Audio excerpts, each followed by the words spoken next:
America और Iran के बीच छिड़ी लड़ाई ने पश्चिम एशिया को आग की लपटों में झोंक दिया। मिसाइलें दागी जा रही हैं, ड्रोन आसमान में घूम रहे हैं, समुद्र में जहाजों पर हमले हो रहे हैं और हर दिन नई जवाबी कार्रवाई सामने आ रही है। तेल और गैस की सप्लाई पर असर पड़ रहा है। पूरी दुनिया में ऊर्जा संकट खड़ा हो गया है। लेकिन इन सब के बीच सबसे बड़ा सवाल यह है, ये जंग शुरू कैसे हुई? किसने अमेरिका को ईरान पर हमला करने के लिए उकसाया? आज इसी एनालिसिस को आपके सामने रखूंगा। अब तक तो हर कोई यह मान रहा था कि इजरायली प्रधानमंत्री बेंजामिन नेतन्याहू ने इस युद्ध को शुरू किया और उन्हीं के प्रेशर में आकर अमेरिका ने उनका साथ दिया। कहा जा रहा था कि इजरायल पहले से ईरान पर हमला करने की तैयारियों में था और अमेरिका को भी उसने अपने साथ ले लिया।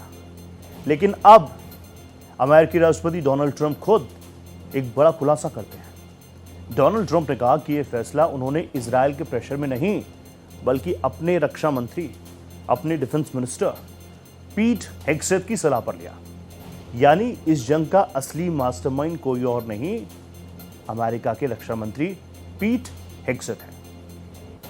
दरअसल टेनेसी के मेफिन में एक राउंड टेबल मीटिंग हुई। मीडिया मौजूद था, अधिकारी मौजूद थे, डोनाल्ड ट्रंप मौजूद थे और उन्हीं के बगल में मौजूद थे रक्षा मंत्री पीट हेग्सेथ। उन्हीं के सामने ट्रंप ने कहा, पीट हेग्सेथ ने ईरान पर हमला करने की एडवाइस दी और कहा कि ईरान को परमाणु हथियार रखने नहीं दिया जा सकता। ट्रंप ने यह भी बता दिया कि उन्होंने हेग्सेथ और जनरल केन को फोन किया। कई और लोगों से टेलीफोनिक कॉन्वर्सेशन हुआ और उसके बाद ही फाइनल फैसला लिया गया। या तो समस्या को नजरअंदाज किया जाए, या तो आप इसको इग्नोर कीजिए, या फिर सीधा बड़ा एक्शन लीजिए, ईरान को खत्म करने की फाइनल कॉल लीजिए। अब परिस्थितियां क्या है, यह बात हर कोई जानता है कि डोनाल्ड ट्रंप कुछ भी कह ले, पीट हेग्सेथ का नाम ले ले, लेकिन फाइनल डिसीजन डोनाल्ड ट्रंप का ही होगा। इस फैसले यानी जंग के इस फैसले में यह भी एक्सपोज हुआ है कि अमेरिकी प्रशासन पूरी तरीके से एकमत नहीं था और यहीं से आता है उपराष्ट्रपति जेडी वेंस का भी पक्ष। वेंस इस पूरे युद्ध को लेकर उत्साहित नहीं थे। उन्होंने पब्लिकली कभी विरोध तो नहीं किया, लेकिन पर्दे के पीछे उनकी असहमति सबको महसूस हो रही थी। रिपोर्ट्स के मुताबिक वेंस बार बार ये कहते रहे कि ईरान पर हमला करने से हालात और खराब होंगे। उनका तर्क था कि ईरान को सैन्य कार्रवाई से नहीं, बल्कि कूटनीतिक दबाव से रोका जा सकता है।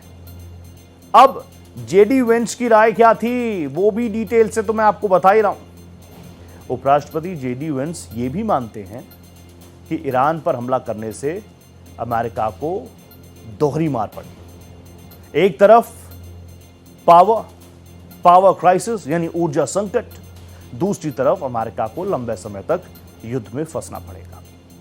उन्होंने यह भी कहा था कि ईरान की जवाबी कार्रवाई अमेरिका के हितों को टारगेट करेगी, डेंट पहुंचाएगी। वेंस ने ट्रंप को चेतावनी भी दी थी, यह युद्ध अमेरिका को आर्थिक और राजनीतिक दोनों स्तर पर अनस्टेबल कर सकता है। लेकिन यह बात अलग है कि ट्रंप ने वेंस की बातों को इंपॉर्टेंस नहीं दी। उन्होंने कहा कि ईरान को परमाणु हथियार बनाने से रोकना उनका सबसे बड़ा लक्ष्य है। ट्रंप का अंदाज आप जानते हैं, अनप्रेडिक्टेबल डोनाल्ड ट्रंप, वो हमेशा अग्रेसिव अंदाज में रहते हैं। ट्रंप ने कहा कि अगर अभी कार्रवाई नहीं की गई तो ईरान कल और बड़ा खतरा बन जाएगा। वेंस की असहमति का असर हुआ, लेकिन क्या असर हुआ? 25 दिन हुए, पूरी दुनिया पर डायरेक्टली इनडायरेक्टली इंपैक्ट पड़ रहा है, लेकिन सबसे ज्यादा अनस्टेबिलिटी कहां है? पश्चिम एशिया में। पश्चिम एशिया अस्थिर होता हुआ नजर आ रहा है। तेल और गैस की आपूर्ति प्रभावित होने से अंतर्राष्ट्रीय बाजारों में कीमतें आसमान छूने को हैं। हॉर्मुज स्ट्रेट पर असर पड़ा है, जिससे वैश्विक व्यापार और शिपिंग दबाव में है। कई देशों की अर्थव्यवस्था इस अस्थिरता से हिली पड़ी है। ईरान की जवाबी कार्रवाई से अमेरिका भी चौकन्ना हो गया है। कुछ रिपोर्ट्स ये भी कहती हैं कि चेतावनी तो पहले से थी, लेकिन उस पर ध्यान नहीं दिया गया और यही वजह है कि डोनाल्ड ट्रंप अब पीछे हटते नजर आ रहे हैं।